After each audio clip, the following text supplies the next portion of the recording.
Conflict and resolution are two sides of the same coin.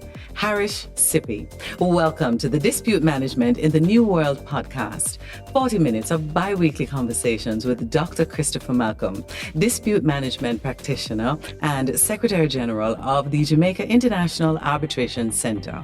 I'm your host, Roxene Nickle. Today, our conversation focuses on financing development in emerging economies, policy investment, and disputes resolution. Hello, Dr. Malcolm. How are you, Roxene? I am well. So let's get right into it. Sustainable development is a major goal, both in the macro and micro levels in the countries, in all economies. So why do we need to focus on that in relation to dispute management? Any mechanisms that you put in place to support development will necessarily involve a series of connected contracts. You will, for example, let's say you're building a road, which is a development initiative. In that road project, you will have, let's say it's being supported by the government being the developer of the road. The government will engage contractors who will design the road, provide engineering services, provide contractor service, and at each stage, you will have a main contractor with subcontractors and with all sorts of other persons involved. And the hope is that by building that new road, you will open up areas of your country, which will become more accessible for development purposes. People can build new homes, they can build new villages, they can build new towns, they can build new cities, they can do a host of things around it. Now, what is critical in that, as I just mentioned, is that you have a series of connected contracts. And for each contract, you have parties. And the moment you have parties, you have the possibility of conflict. And the moment you have possibility of conflict, you have a need for settling those conflicts or resolving them. So dispute management comes into the core of that. And of course, if we were to take that a little further, the project itself will have various components, some of which are financial, some of which are social, some of which are cultural. So let's say, for example, you're thinking of building a road through a forest reserve. Right. Then the question is, what are the climatic or other environmental factors to consider?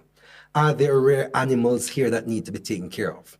And so you now start thinking of cultural rights. You know, start thinking of people who benefit from hunting animals, for example, in that area. And of course, the question is, how do you finance it? You start thinking of financing. Do you go to a bank to source financing? Do you have persons coming in, bringing equity into the project? And again, at all of those levels, be it of a financial nature or otherwise, you have the possibility of conflicts, therefore the need for resolution, therefore the need for dispute management. Just like what we're having now through the cockpit countries and what is happening, we have flora and fauna. You believe that if they had probably gone that route, we're assuming that that would have made it better if they sat down and looked at the issues that could occur. It would have not reached to the stage where we have all these demonstrations and persons who are within the community are having these issues. There's always a conflict between development and retention of sociocultural artifacts and so on. I recall, for example, if I were to Jamaicanize it a bit, I recall, for example, several years ago, many years ago, when they were thinking of expanding the road in Ligani. And that expansion, at the time, there was a big guango tree that was in the road. And I recall a former minister who was then responsible for utilities and public works saying, if I must go to my grave with the guango tree on my chest, this guango tree is going down. And the guango tree went. And I recall years ago, for example, similarly, in Barbados, at this point on the west coast where they have now built a development, I won't call it the name of the entity that is there, there were a number of cotton trees and other older trees that were there, which were supposedly there from the point Barbados always was. And that development required that those trees, if it were to happen at that point, that the trees be moved, and the trees were in fact moved. And there was, of course, a big public uproar about it as to whether or not you should be getting rid of something that has always been there and is a part of the cultural and social retention of Barbados. Right. But at the end of the day, a decision was made that while we want to retain, we also recognize that there are things which we're going to have to move and things that we're going to have to change. So we cannot fool ourselves into thinking that the development process is always as simple as, well, I want to do something, I do it, or as simple as, we want to retain these things, therefore we retain them, because there's always that conflict. And the question is, how do you best manage it so that you do not develop and spoil the future of the rest of everybody else? Because that is really the battle, you know. The battle is, while you're thinking of now, how do you preserve for the future? So now, while we're talking about development, what is meant by the term developmental agenda? Well, the developmental agenda is there were prior to 2015, there were a series of millennium goals, for example, if you think in the UN context, that were established as to what they thought persons should be aspiring to in terms of trying to get people to a point where they felt their development needs were well beyond simply growth, but more in terms of sustainability and in terms of looking at the whole person and whole economies. Subsequent to that, you had the post-millennium goals objective under the post-2015 agenda. It is not simply about putting up increasing number of high rises or putting up increasing numbers of 6-lane highways or whatever the number may be. It is about saying that we have people, and as we develop, we must ensure a number of things. One is that we are making life better for persons, and we're trying to elevate all persons whereby we don't leave anybody behind. So let's leave no one behind. That's part of that agenda.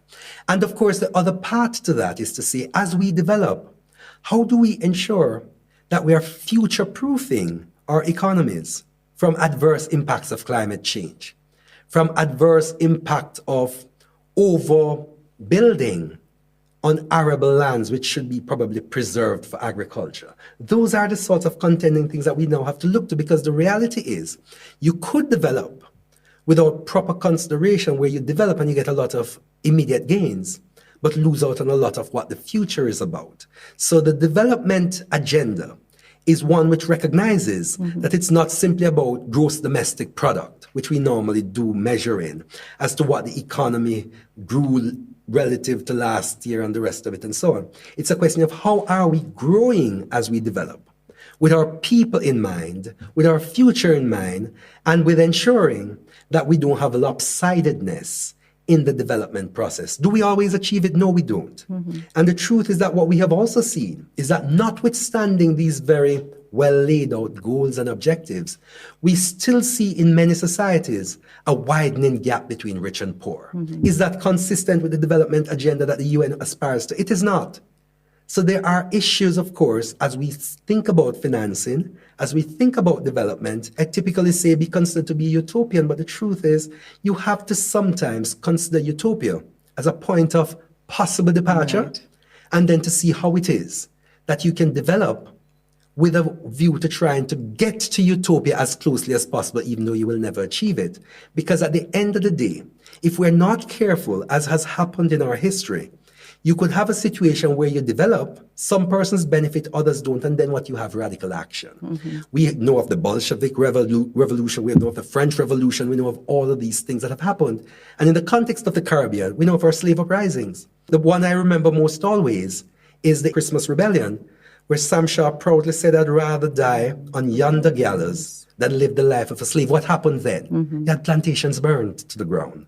And why did that happen? Because there were persons in the field working to sustain an economy for persons who were in the great houses.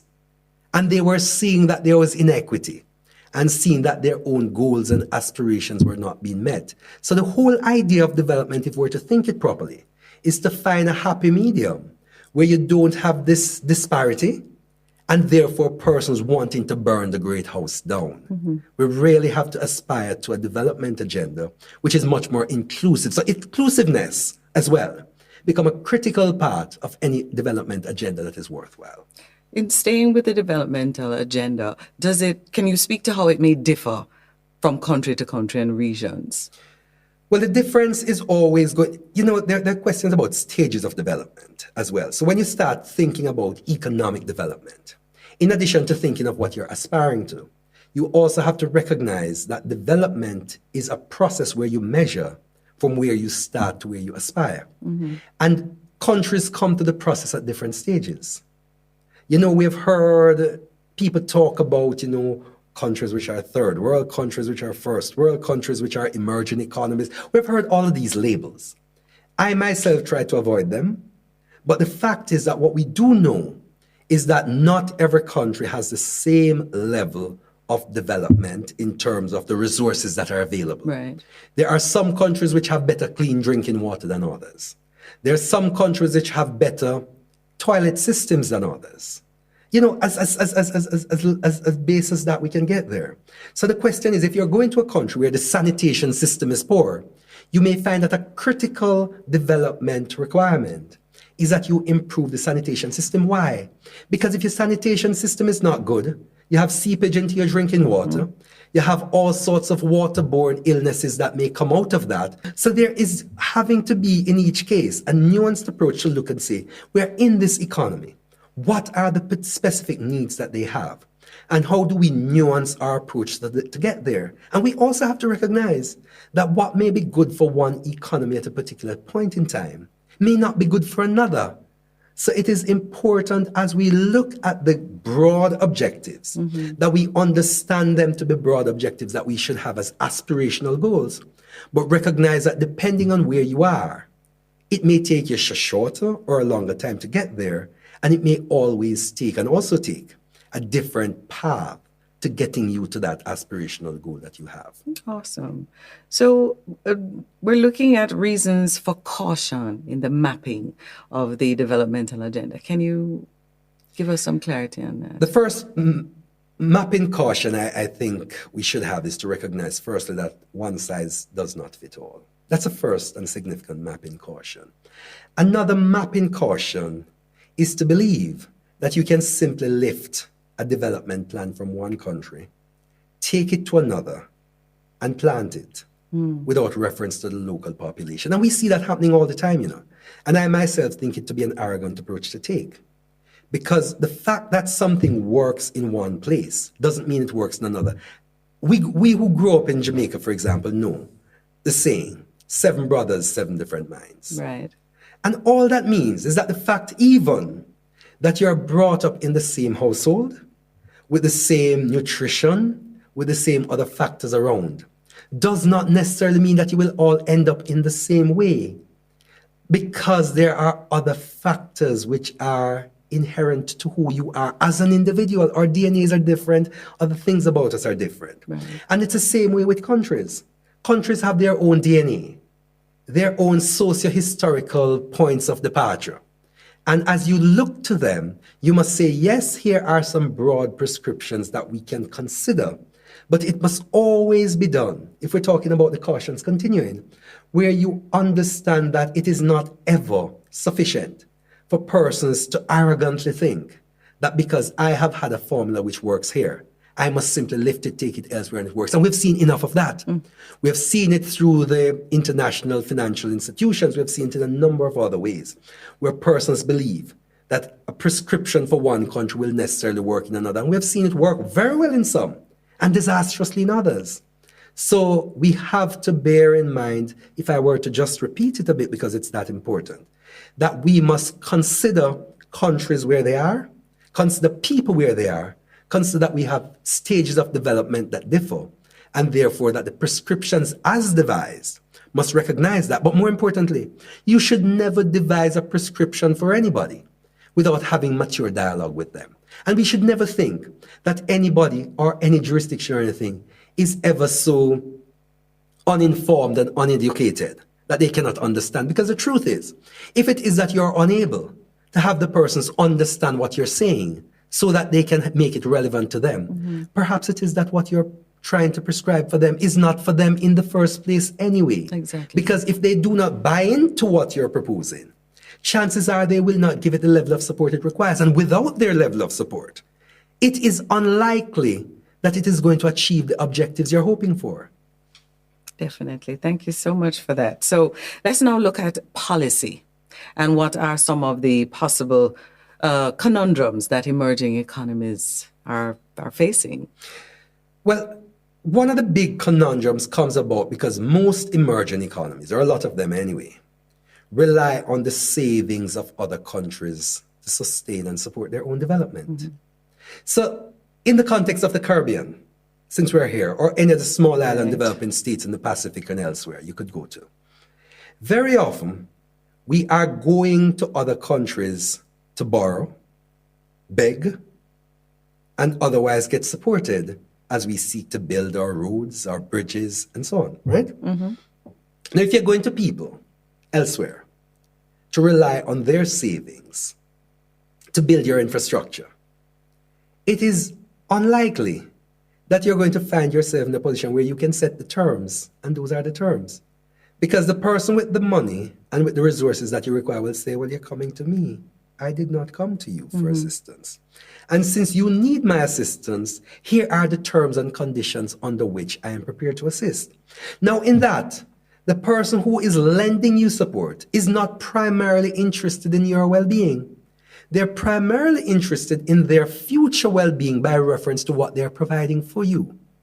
So what they will say to you, even if it is not explicitly said, is that, well, you may want to educate 90% of your population, but that is not going to help you to repay me my loan. So you may only be able to educate 75%. And there are those other conversations at all times. The emerging economies, as they consider their development agendas, bearing in mind that they very often have to rely on others, are sometimes in a position where they would want to go down a path A, but the circumstances require and force them to go down a path B because that's the only way they're going to be able to get a way of financing their development. And the truth is that without finance, your development won't go anywhere. And you know, in his articles of finance in the 1890s, the then premier in England, he said, finance, so to speak, is the heart of the economy from which all other organs take their tone. What does that tell me, or tell you, or tell anybody else? That you can have the fondest and greatest dreams and ideas. Unless you find a way of underwriting it, it will never happen. Because we live in a society where underwriting is critical. You have to get raw material, you have to get supply of goods and services, you have to do a host of things. And for each of those, when you go to a supplier, the supplier is saying, how are you going to pay me? And you have to develop and devise a plan to pay. And so who you get your sources of financing from, since they want to be repaid, are then going to say, since we know it is the essential requirement for your development, we have a heavier hand in this process to try to help you to direct where you go with it.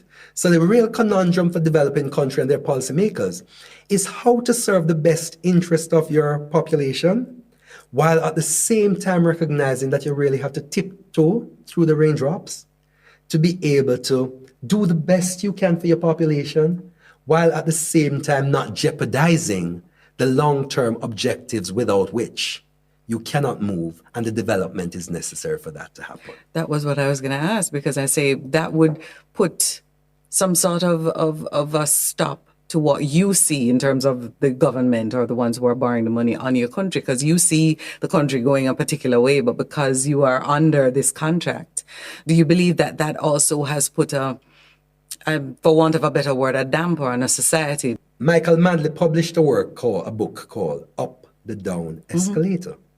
And those were the issues he raised there. Right. You're constantly trying to go up, but you are doing so against an escalator which is coming down. How do you progress? And you are not able to progress in many instances at the level you would want to, because the conditions that are imposed on you from without, over which you have exogenous factors, as we call them, over which you have limited control, are the ones saying that if you want to get to A, you must follow us in this way. And it is unfortunate as well that as small economies, we very often do not have much of a say at the bargaining table. Right. So we have limited, why? We have limited resources by reference to our number of people, by reference to size of our economies, and we have very often very little which will tell somebody that you are so indispensable to our needs that we must bend over backwards to satisfy you. Typically, that's not the case. People are saying, well, you know something? We have the resources, you know. You need them. But here are our conditions. Do you want them or do you want to reject them? And that is the up-the-down escalator model. So we have to bear in mind that that is a significant policy conundrum for all governments finding themselves in the position where you do not have all the resources you need to finance your ambitions. Mm-hmm. All right, so let's now move over to disputes management. So can you tell us what are some of the considerations related to contractual provisions? Well, if we're thinking about in the context of development, there are essentially two types of dispute management needs that arises in the context of development. Yeah? There are those which arise at the level of what we call investor-state type arrangements. And I'll get to that in a minute as to what that means. And then you have things which are much more of a purely commercial nature. Now, the considerations are a little different, but connected. Mm-hmm. So, and in that process as well, you have to introduce something else. For economies to grow and develop, they also need to engage in trade. Now, in that arrangement, where you now have to think of what are some of the limitations and what are some of the things that you have to do there. If you're thinking investor-state arrangements, typically these arise under what we call multilateral investment treaties, MITs, or under what we call bilateral investment treaties, BITs.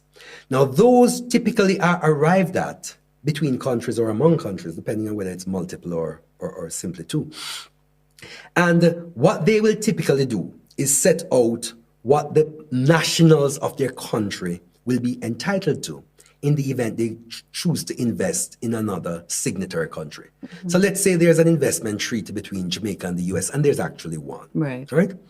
Under that investment treaty, it will say that if a US investor were to come to Jamaica, they would be entitled to get the better of national treatment or equal treatment, whichever is better in the context of their investment. So if an investor in the US were to come to Jamaica and say, invest in a bauxite mine, let's just say that, and something happens where they feel they have been deprived of rights that they should have got under that arrangement, it is for them to bring, and they're able under the investment treaty to bring investor-state dispute matter against Jamaica. Why?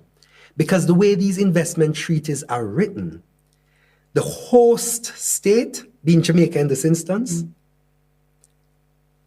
which is hosting the investor, right, will then be entering into that arrangement which says, we are guaranteeing you the protection.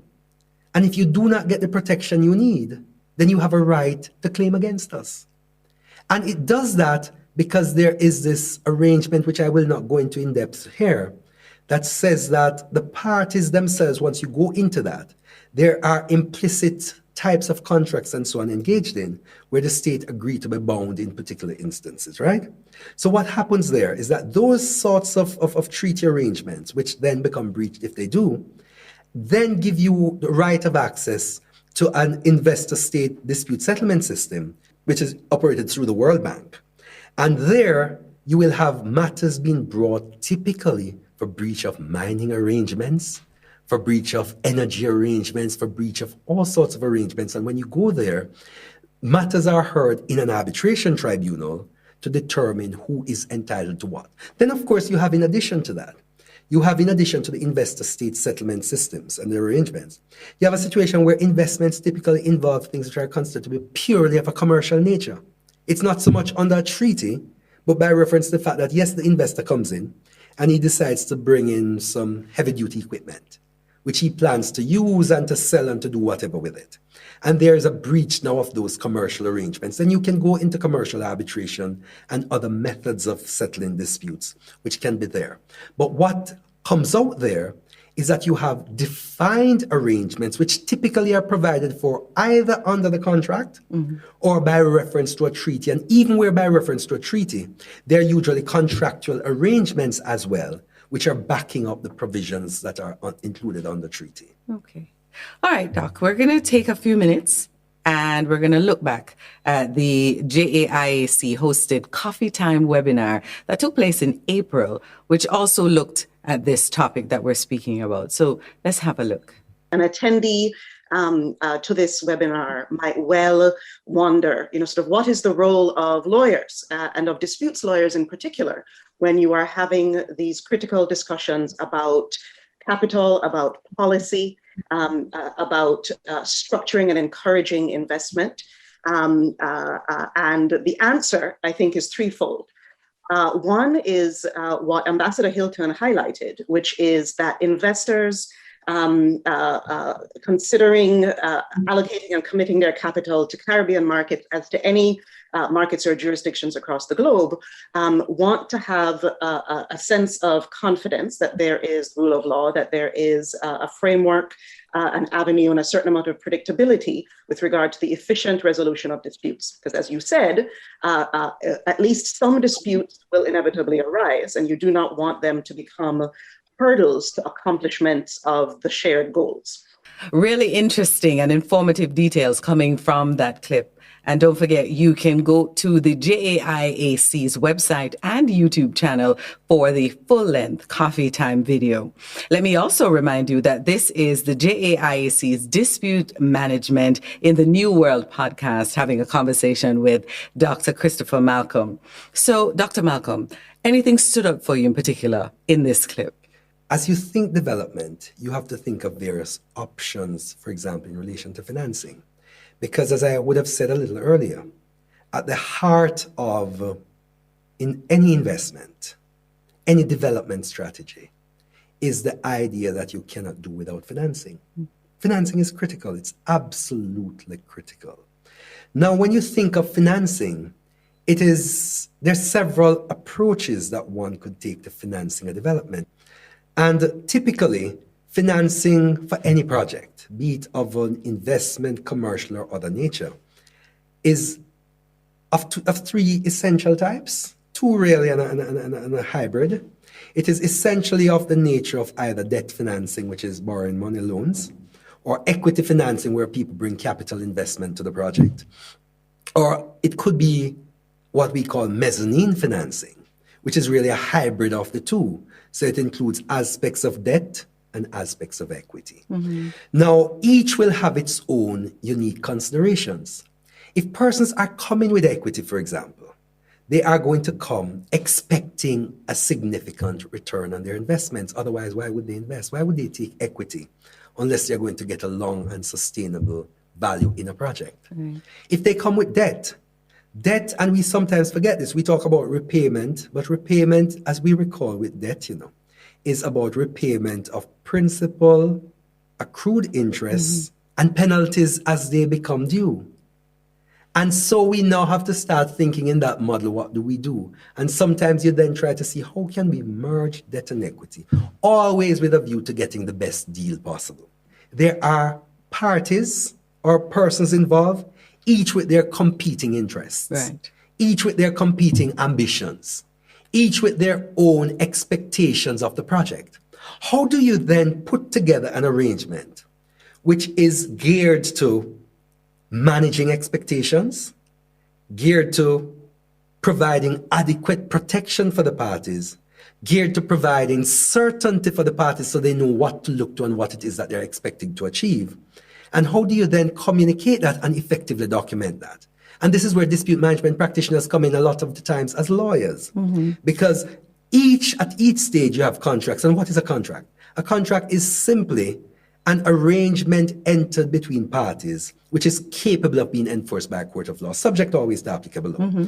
And it is sometimes oral or it is sometimes documented in writing. However, we suggest that certainly for any project of a big investment or commercial nature, you would never simply rely on word of mouth. You're going to properly document it. So if you're going to document, how do you translate an idea into something which is properly captured in a document, giving all the levels of protection that you require? And that is where the lawyers come in. But for a lawyer to do that, what must the lawyer do? The lawyer must be aware of the type of project that you want to enter into. And if they do not have the experience day one, they must be prepared to learn and be prepared to engage support as well that will help them to come up to speed with what the type of investment is. So if you're, for example, investing and the investment involves, let's say, an oil rig, there are persons across the globe. You may not have seen an oil rig before, but if the persons come to you, let's say the government comes to you for support, it behoves you to then go out and engage the services of persons who have done work in the oil rig industry. So they can tell you where the bodies are buried. What are downfalls that are likely? What are the areas of concern that you should have? How should you best document? What are the international and other implications to consider? And bear in mind as well that it is unlikely that any major investment is going to be simply contained in a single jurisdiction and have no connection whatsoever to anywhere else in the world.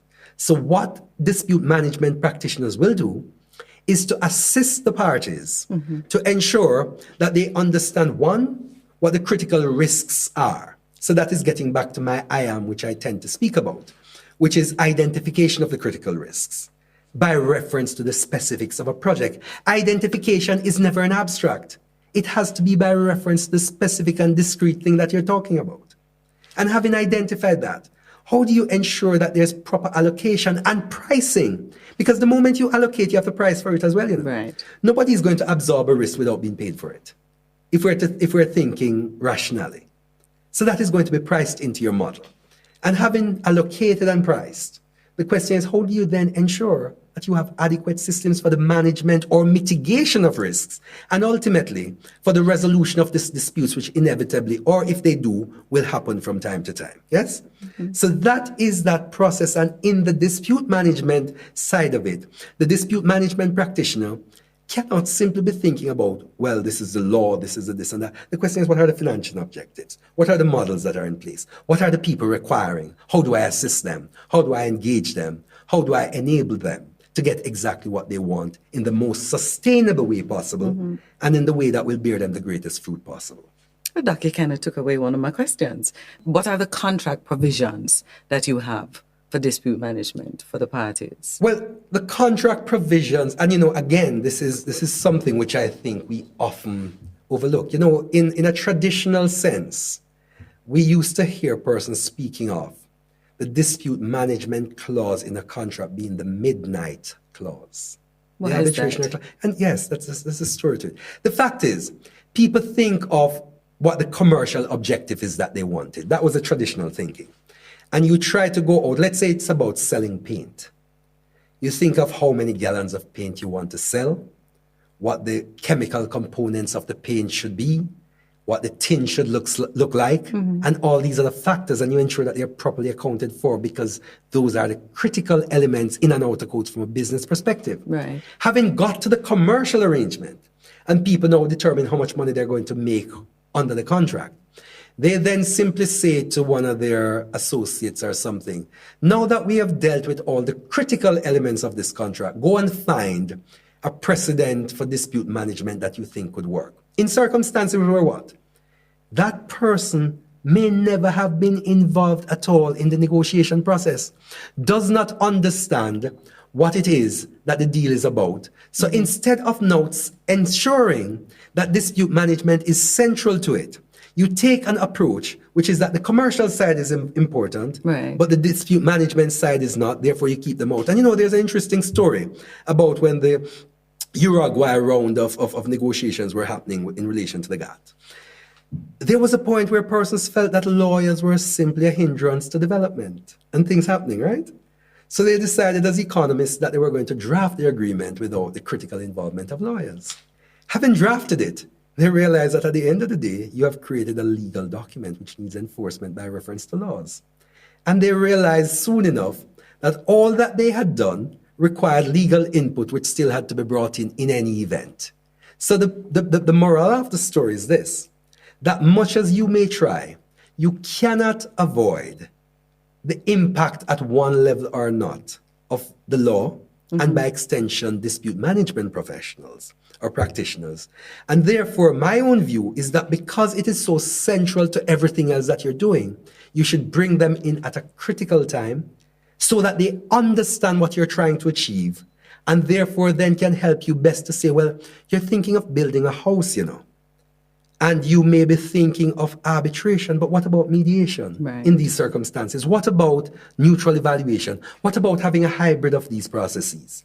So the person there who understands that, yes, the commercial objectives may be good, but if you don't get the contract right and you don't get the provisions right, you are doomed to eventual failure, can say to you early, since you could be doomed to failure if you do not do A, B, and C, we suggest that you give it due consideration now and effectively bring it in.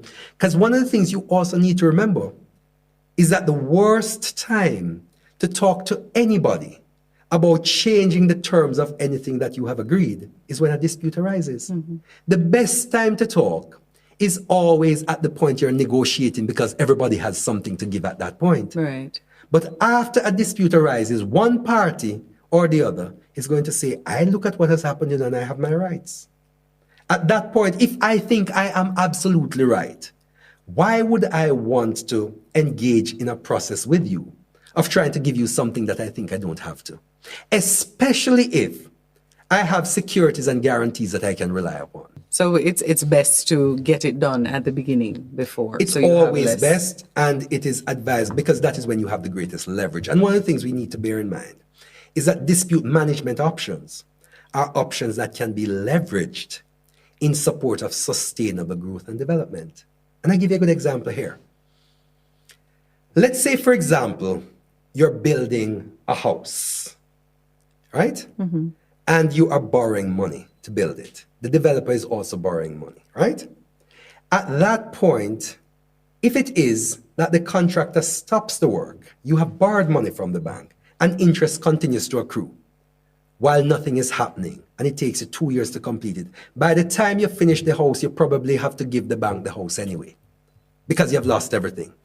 So what you can then do is ensure that you include a dispute management provision in the thing that can, for example, say that even if there's a dispute, as we try to resolve it, there can be no work stoppage. And that's a simple example. And that can be built out and expanded upon. But by doing that, you're then able to take away some of the contingencies that you have to plan for. And what we do know is that if you're able to remove contingencies from your balance sheet, you have much greater access to your cash flow.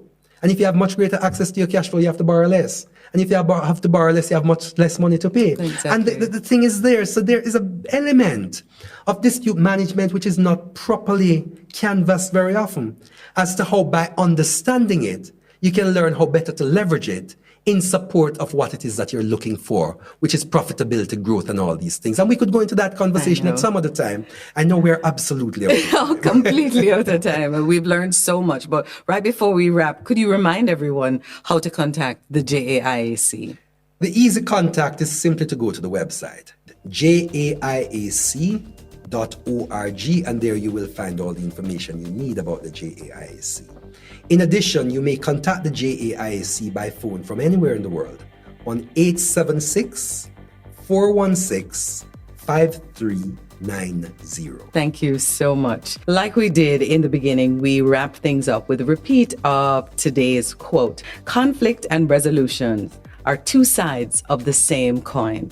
Please remember to check out all of our podcast series episodes on dispute management in a new world, available on Buzzsprout, Podbean, Spreaker, and the JAIAC YouTube channel. Until then, I'm Roxene Nickle, and on behalf of Dr. Christopher Malcolm and our production team, thank you for tuning in.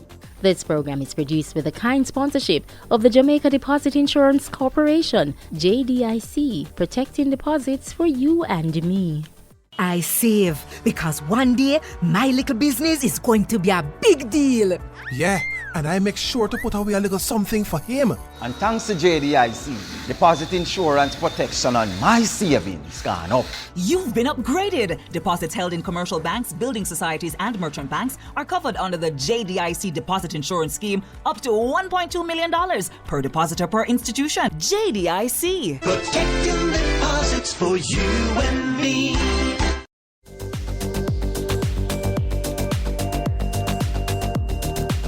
Special thanks to ADEB Consultants Limited, consulting engineers practicing for over 40 years. iNeutral, dispute resolution made easy. CP Malcolm, dispute management practitioner. Caribbean Institute of Alternative Dispute Resolution Limited, CIADR. Mona Law Faculty, the University of the West Indies, Mona.